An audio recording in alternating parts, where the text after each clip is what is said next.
Howdy, Ags. Welcome to Aggie Growth Hacks, the podcast sponsored by the McFerrin Center for Entrepreneurship at Texas A&M, where we help entrepreneurs improve their business, connect with other Aggie entrepreneurs, and support one another.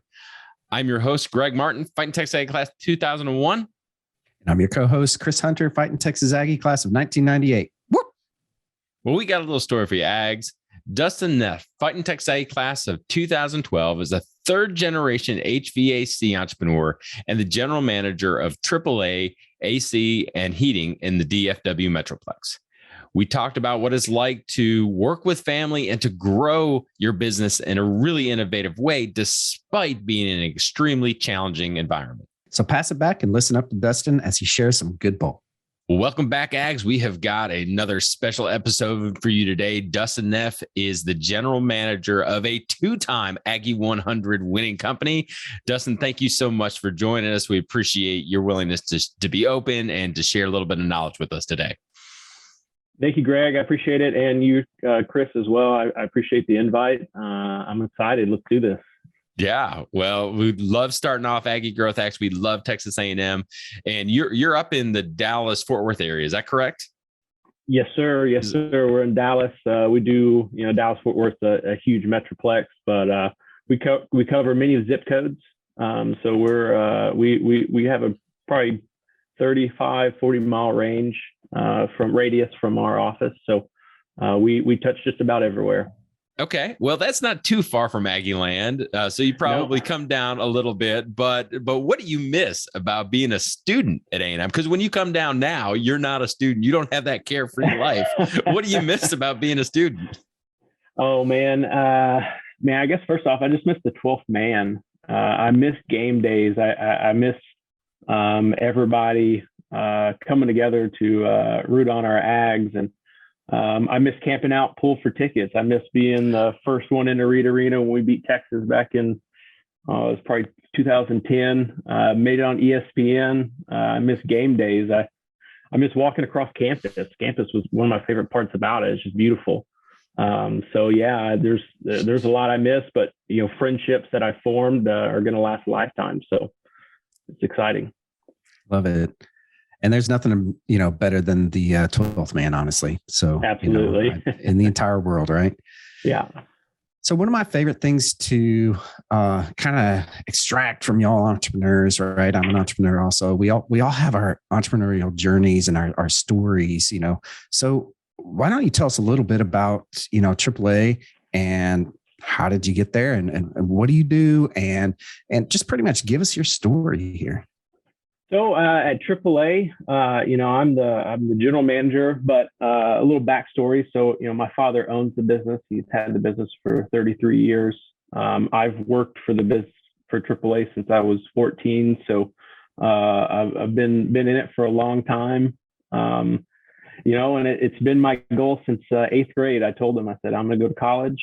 I'm going to, get a degree. I'm going to come back and I'm going to turn this into something. It provided a great life for us growing up, but I want to take it to the next level and see what it can really do. So I'm excited about the growth that we're seeing.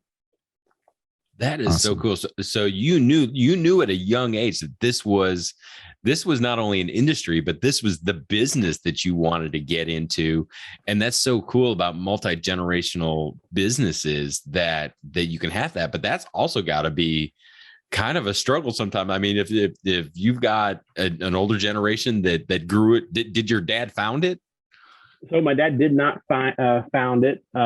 He AAA has been in business since 1969. We're the second owners of it. So I mean, not many hands have gone through it. They just they were ready to retire back when he bought it in '89. But my grandfather is actually the one who kind of started us in this industry. 1949, he got out of the war, World War II, and he started in commercial refrigeration. My dad learned from him. I learned from my dad. So we're actually 3 generations of air conditioning contractors. Yeah. That's cool. Okay. So this is what I talked about. I'm warning you, we're going off script now. So let's dive. I love hearing entrepreneur story. I love hearing generational entrepreneur story. But one of the things that I consistently hear is that it takes communication to run your business no matter what. But then when you've got multiple generations, this is the way we did it back in my day, and it worked for me. And why the hell are you going to try and change it? All this. I mean, how is that? How much more communication do you have to do now? Or, I mean, do you have a system set up that's really to over communicate the long-term goals for the company? Really, I mean, I'm the one that comes up with the long-term goals. Me and my wife. My wife is also an Aggie. She's the class of 2015. We work really hard together on this and plan, but we're very open about our vision, and our team knows where we want to go, and they know that what they're gonna achieve by helping us hit our goals, helping the company hit its goals, that they're going to be successful. But communication is key. If you don't communicate, things fall through the cracks. So we can always get better. We're not perfect, and we still have a lot of learning to do. But at the same time, the steps that we have taken on the communication platform is what has helped us kind of take it to the next level. And everybody knows that vision. Everybody knows where we're going. Everybody's on the boat, and we're all working towards one common goal. Awesome. And how do you set that goal? Like, do you have like EOS, or is there some type of system that you say, okay, here's what my 5-10 year, I know we're probably getting into some other questions, but as you and your wife are setting those things, is it just monetary goals? Is it, hey, we want to be this big? Where do you kind of see AAA? So I guess if we're talking about that, the big, hairy, audacious goal, I guess it kind of goes in that, especially if we're looking at 5 to 10 year. When we first started really taking over the business in 2017, we had those, that 1 year goal, that 3 year goal. But I guess my 5 to 10 year goal has really always been, we're home service business, but we're air conditioning. I'd love to do plumbing. My customers ask all the time, when are you going to do water heaters? I'd love to do electrical. I'd really love to become like a value home service business. So that'd be my big long-term goal. And that's probably going to be through acquisition, and hiring the right people, getting the electricians in here, getting the plumbing master license. Cause I don't have a lot of time to be able to go and get my plumbing license. It takes 10 years, and it's a lot that they have to go through. So, but finding the right people is something I definitely think we can do. That's awesome. So when you started in 2014, you said that you had this vision that you're going to be taking over this company. Was that kind of an expectation, or was that, I'm going to do this? I don't know if my dad might say something different. He might all along kind of expected me to do this, but this goes back to 8th grade. So 2003, I guess, was when I was like, you know what, I want to do this, because he had me while my friends were on a boat or out riding their bikes. I was in a 115-degree attic installing air conditioning equipment and helping homeowners solve their problems. So it's all I know as far as the air conditioning side of it. I don't really know what I would do if I wasn't doing this. But I think he did expect me to do it, just because, my grandpa did it, he did it, I did it. It's like farmers. Usually if you're in the generation of farming, your son's going to be a farmer, their son's going to be a farmer. It was kind of the same way for our family. It was kind of destined to be here. Interesting. My kids don't have that same philosophy, right? By the way, on marketing. So, Well, my sister didn't. She didn't want anything to do with it. Yeah. Right. And I'm telling my son he doesn't need to go into banking, so it's okay. Well, Dustin, let's pause a second right here and let's have a message from our sponsor. Okay, and we're back. So, Dustin, you've obviously have a big, hairy, audacious goal for this company, and you've proven that you can execute on that goal by winning 2 Aggie 100s so far, and definitely many, many more to come. But is there a tipping point that you can kind of look back in the last couple of years to say, okay, this is what really has allowed us to have that exponential growth and to really set you on that really strong glide path? Yes, I'd probably say the tipping point was when I got out of the way. I was working in the business as a technician. I was a salesman. I was the maintenance man. I was the installer. I was the warehouse inventory specialist. I was the equipment deliverer. It was taking this hat off and putting another hat on. And that didn't give me enough time to focus on the business because I was working so much in the business.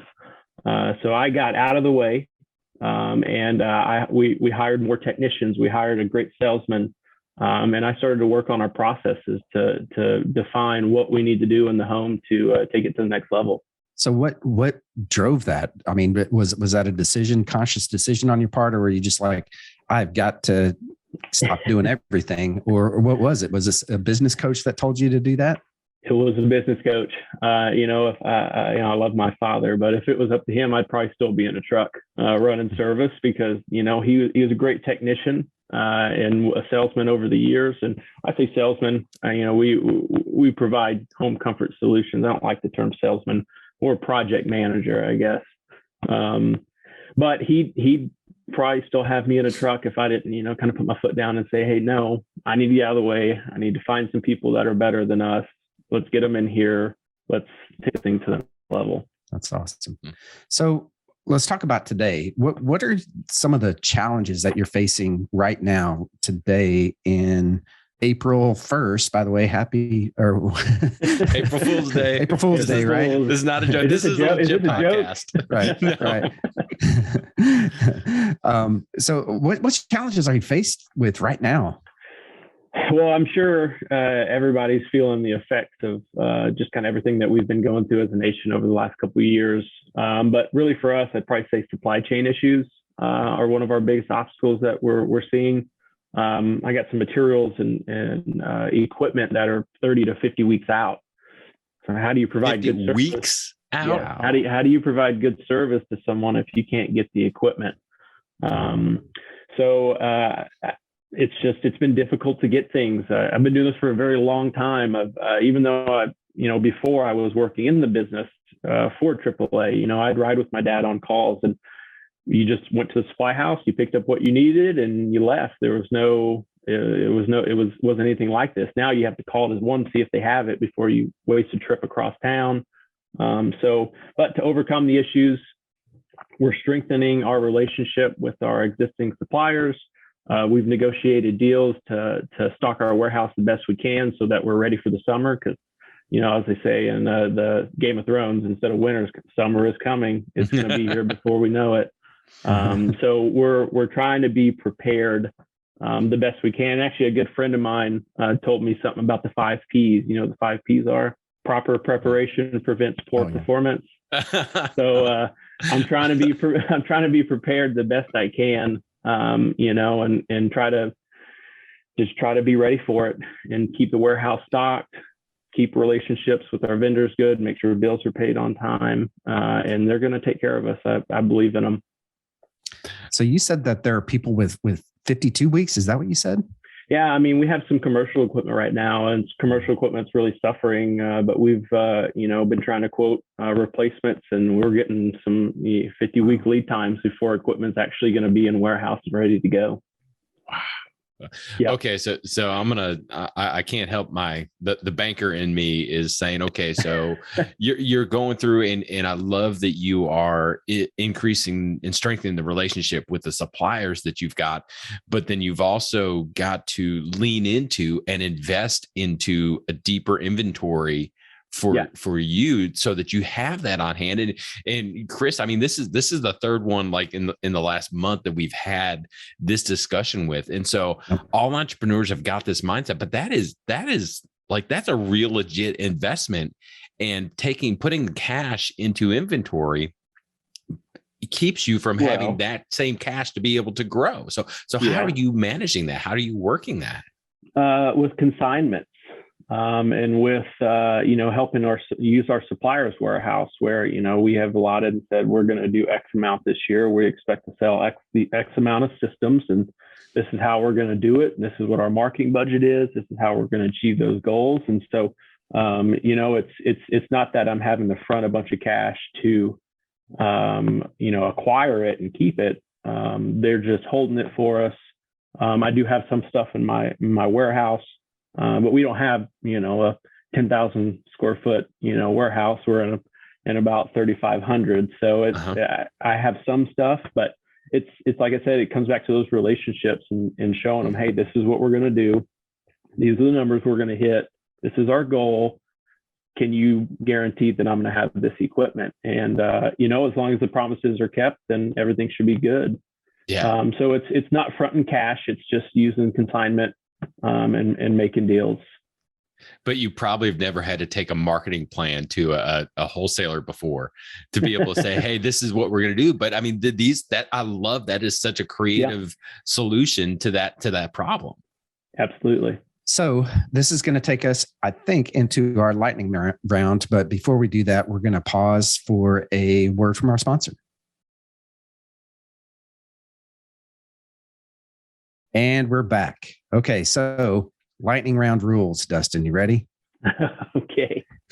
All right. And you have 1 minute or less to answer each one of the questions. You up for it? Yep. All right.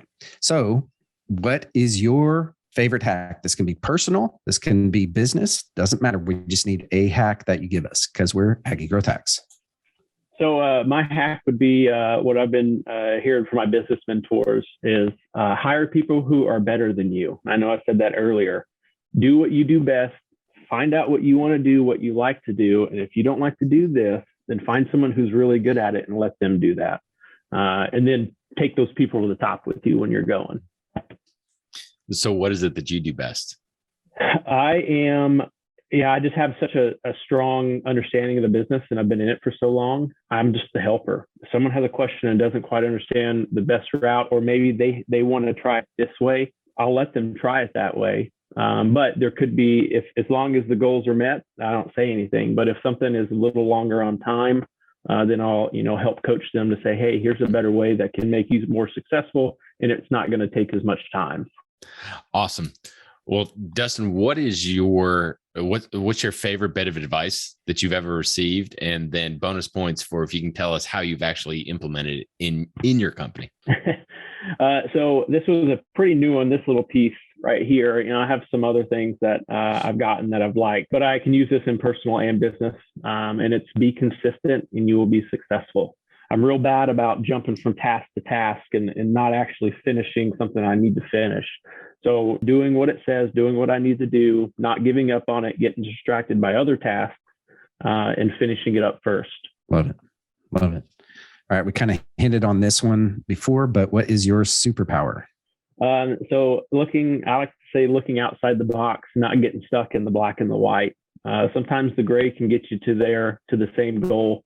And sometimes looking outside the box will make you more successful. We don't have to just do it how my grandpa did it.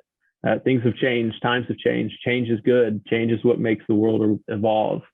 You shouldn't fear change. Change usually brings growth. But you've got to be able to have a whole heck of a lot more emotional courage and strength to be able to have that attitude. I mean, I 100% agree that change is going to happen to all of us. And so we might as well just deal with it. Accept it. It's a hell of a lot more comfortable just to not change. It is. But, usually the most successful people aren't just sitting in their comfort zones. They're the ones taking the risks and getting out of it. That's right. That's right. Absolutely. Dustin, what gets you out of bed and excited every morning? Man, I love to help people. I love to help our clients. I love to help our customers. I love to serve my team. I want to see them be successful, as successful as they want to be. Zig Ziglar, my dad took me out of school when I was in like fourth grade to go see Zig and some other great thinking minds. And one of my favorite quotes is from Zig is, you can have everything in life that you want if you'll just help enough people get what they want. So I'm all about if they have a goal and they say, this is what I want, this is what I want to do, I'm going to figure out how they can get there and show them that map. So just helping people reach their dreams. That's what I love to do. Love it. Well, Dustin, we all know how powerful that the Aggie Network is. How can the Aggie Network get in touch with you and support you moving forward? We help a bunch of Aggies in the Dallas-Fort Worth area. I've gotten a bunch of business from the Aggie 100s where they say, "Hey, I saw you on the list, and we want to try you." And we always got that Aggie discount. 12%, right? That's a great idea. Yeah, there you go. Calls us from this podcast, 12% discount on anything you're getting that day. So, but yeah, it would just be to support us. That's support the small businesses. And if we can serve you and you want to give us a chance, we'd be happy to. Well, Dustin, thank you so much for just sharing a lot of wisdom with us. We talked about before we started rolling, you've got some amazing things that are kind of getting stacked up for you. So we really can't wait to celebrate your current success, your future success, to allow it to really see your company as you integrate. What would you call it? The complete home service company? Yep. To be able to have that, maybe to celebrate with you when you get your master plumber certificate. But seriously, thank you so much for joining us. Can't wait to celebrate your next Aggie 100 win with you. Well, thank you guys so much for having me on and believing in our small business and taking the time to talk to, just an old air conditioning contractor, And we're out. That's it, brother. Great job. Oh, man, Awesome. That was easy. See, I told you. It's just You didn't even ask the question I wanted you to. I wanted you to ask the industry trends. That was a good okay. one. All right. Well, hey, let's back up and let's ask back it. up. Oh, you want to add that? Yeah, this is the beauty about being able to do it in post-production. That's right. They'll edit it. Let me get my thing back up here. But yeah, I had we got some neat things that are happening in our industry. You or me, Greg? How about you do, Chris? Okay. Well, that's so awesome. I always say that right before every. You're good. I got to get out of that habit. Well, that is awesome, man. So one of the things that geez, you get me out of my. Get out of, I would say. Yeah. All right. I'll start over. Dustin, that is so awesome. So let me ask, all right, looking forward, what are some industry trends that AAA is seeing and you're seeing, and how are you going to take advantage of those?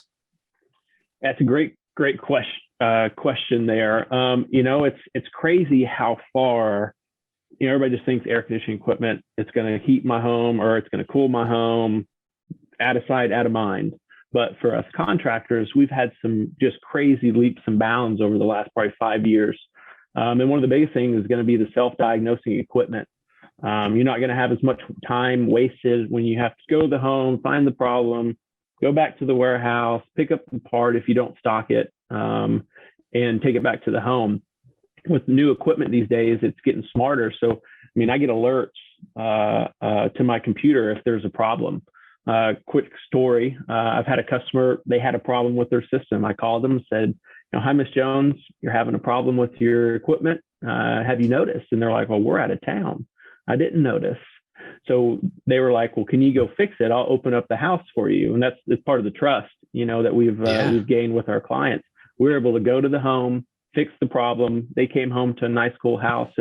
But had they not had the self-diagnosing equipment, they would have never known, would have come home, would have been 98 degrees in the home. And, there would have been some, it would have been uncomfortable. So it's really neat to see where it's going. And then one more thing is just the advancement of the diagnostic tools. My guys can be in the field working on a piece of equipment. And if they're having an issue, I can log in and see their real-time data. So I'm not having to roll another truck out there. It's making us more efficient. And we're able to teach and train live time while they're on the job. It's really cool. So Dustin, does that open up like a whole different revenue stream for you? Like to be able to have like a consistent recurring revenue, to be like, hey, you're now part of this big package? Or is this something that you've just said, hey, this is a value add to my clients and this is what's going to set AAA apart? It's definitely a value add. It's not on every piece of equipment, but it is on some of the newer models. But we do have programs where they do get that, where we come out twice a year, we maintenance their systems. It is a reoccurring revenue, which is good for the company. It helps with the cash flow part of it. But it also allows us to really take care of people. We schedule calls like a dentist appointment or a doctor's appointment. We pre-schedule their next maintenance so they're not forgotten. And our goal is to prevent breakdowns. We don't want the system to break down when it's 100 degrees outside or when it's 20. And with preventative maintenance, it's been proven that can happen. And that winter storm last year in February, 95% of the calls that we had come in were from people that hadn't had maintenance performed on their unit. So only 5% of those calls were our customers, where most of the time it was just they didn't have power, unfortunately. But maintenance is proven to be effective. And just like your car, you got to change the oil. We do the same thing. Yeah. And that's really, really interesting, because this kind of reminds me of the IT industry about, 10, 15 years ago. So most IT companies back then were break fix, right? Meaning that if something broke, you came out and fixed it. So a lot of them moved to a more recurring cycle of and maintenance, right? And so as an IT company, they would come out to businesses and say, hey, we're going to take over all of your computers and your servers and all that kind of stuff, and we're going to monitor those things. So this sounds really, really similar to that model, to more of that monthly recurring revenue source. It absolutely is. And, we were the same way in our industry, and it's probably started to change, I'd say, over the last 10 years is probably where we've seen it the most. But we were, it breaks, you call us, we come out, we fix it, we go on to the next one. Where when you do that, you have these peaks and valleys. We're real high in the summertime, we're busy, but then we get real slow when the weather's beautiful. And with the reoccurring maintenance, it allows us to keep our technicians busy year round and takes out some of those valleys. And it helps all around. So do you stack all the maintenance times, like when seasonally that you're going to be slow? Yep. So we're trying. My goal for my team is to be done with our maintenances come June, meaning all of our maintenances are done in weather permitting, March, April, May. Sometimes there's some stragglers, but my ultimate goal is to open capacity. I want to have capacity to help with those people that have broken systems. I don't want to be running maintenances when we have clients that don't have any air conditioning. So we try to get it done, within about 3 month time. And then same for the winter, October, November, early December, we want to try to be finished. Okay. That's a great answer. Good job. Yeah. All right. Yeah, that was cool. Thanks for saying, hey, I wanted to talk about this. That's because I do think it's cool. It's neat to see just how far everything's advanced in such a short time. Yeah. So let me throw something at you, right? And this is entrepreneur to entrepreneur here, is that in the IT industry, they have also gone to hardware as a service, meaning that you're not paying this big, huge upfront fee, but you're going to pay that out over time, right? Kind of a thing. So we have something like this. Yeah. It sounds like you're shaking your head. You're like, yep. Yeah. So we have some stuff that, on the higher end models is what has the self-diagnosing. But on single stage equipment, 2-stage equipment, we are able to put on some monitoring equipment that will alert the home. It monitors the systems. It learns how it operates, how long it runs, how it starts, how much energy it's using. And then if you have a spike where something goes wrong, or we have a high energy consumption during startup, it'll send an alert saying, hey, there's something that didn't look right here. You might want to go check it out. It's all about preventing the failure. That is so cool. Yeah, it's cool. Yeah. That's such an awesome idea, and honestly, is exactly what the computer industry, that, hardware and IT industry did 10, 15 years ago. So this is brilliant for a whole new industry to take that same exact model and say, hey, this works over here. Let's plug it in over here. How can we do this? Yep. It's been neat. Love it. So cool. Great job. Thank you. Sweet. Well, man, thanks so much for sharing your morning with us.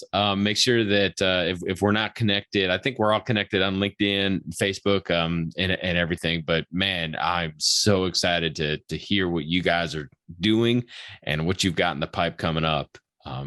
Super stoked. Thank you very much. Like I said earlier, I appreciate the opportunity to do this. And, are y'all down in Aggie Land? Yeah. Maybe sometime when we're down there, I'll let you know. And I'd love to actually meet you in person.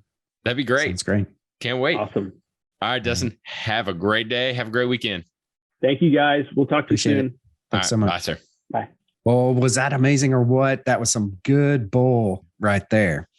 I know that I had a lot of takeaways from that, but what was your favorite one, Greg?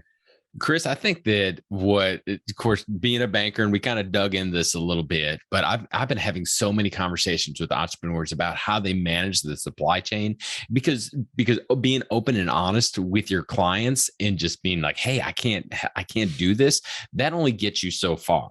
They're understanding that, but it's like, okay, I understand that you can't do that. I understand that it's not your fault, but I still need an HVAC unit. And so for Dustin to be able to be creative and say, look, I don't have a ton of money that I can just sink into these units. And so how can I talk with my suppliers? How can I talk with the wholesalers and not really give them all the cash up front, but to be able to say, I'm going to have X number of units that I guarantee I'm going to buy from you this year. And here's my marketing plan. Here's how we're really going to do it. And to really invite them to be partners in his business, investors in his business that have no equity in it. But that was a really creative solution. And I'm sure that a lot of entrepreneurs are doing that, but to really realize that you've got he also talked about thinking in the gray, it's not black and white. And so coming up with creative solutions in order to find how we're going to deal with this problem that he hasn't dealt with before, his dad hasn't dealt with before, his grandfather hadn't dealt with before. So I thought that was really powerful, super cool. What about you? What's the number one you're taking away? So while I agree with you, and you're right, that's something that we have heard from entrepreneur after entrepreneur, is that, there's all these supply chain issues, and what do you do about that? That was super creative how he was doing that.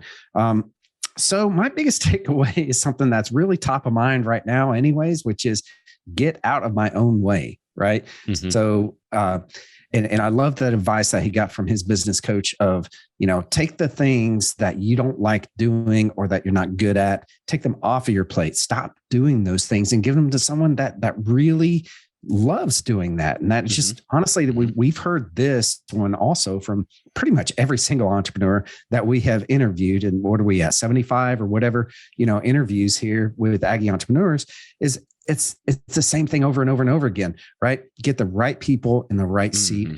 Yep. Take it off of your plate. If you're going to scale your business, you have to start doing that and thinking that way and changing your mindset. And I'm really talking to myself right now. Preach. Right. So self in the future, make sure that I'm listening to this right now and going, oh man, that's right. I did that right. So anyways, that's my takeaway. Get out of your own way. I love it. Well, Ags, that's going to do it for another episode of Aggie Growth Hacks. We hope that you enjoy this episode, and we hope that you connect with Dustin if you haven't already. If you're in the DFW Metroplex, make sure that you hit him up and talk about this podcast. Get that 12% discount. We also want to give a huge shout out to our sponsor. We didn't really talk. Hang on. We messed up here. Yeah, that's me. Let me back up. Okay, so okay. I'm gonna do my takeaway my cut in from your takeaway. Okay. Well, Ags, that's going to do it for another episode of Aggie Growth Hacks. We hope that you enjoy this episode. And if you're not connected with Dustin, we hope that you connect with him and make sure that you hit him up for that Aggie 12% discount. Especially make sure that you mention Aggie Growth Hacks. We also hope that you connect with Chris and I, and that you connect with Aggie Growth Hacks on LinkedIn, Facebook, Instagram, wherever you are, but really make sure that you join our Facebook group where we continue this conversation. While you're on the web, check out AggieGrowthHacks.com, where you can listen to our previous episodes as well as some of our other amazing content. We want to give a huge shout out to our sponsor, the McFerrin Center for Entrepreneurship at Texas A&M University. Since 1999, the McFerrin Center for Entrepreneurship has served as the hub of entrepreneurship for Texas A&M. If you're an Aggie entrepreneur or even a wantrepreneur, head on over to their website and find a program that's right for you. Just go to AggieGrowthHacks.com/McFerrin right now. So join us next time when we connect with another great Aggie entrepreneur and learn how they hack their growth. Until then, I'm Chris Hunter. And I'm Greg Martin. Thanks and gig 'em.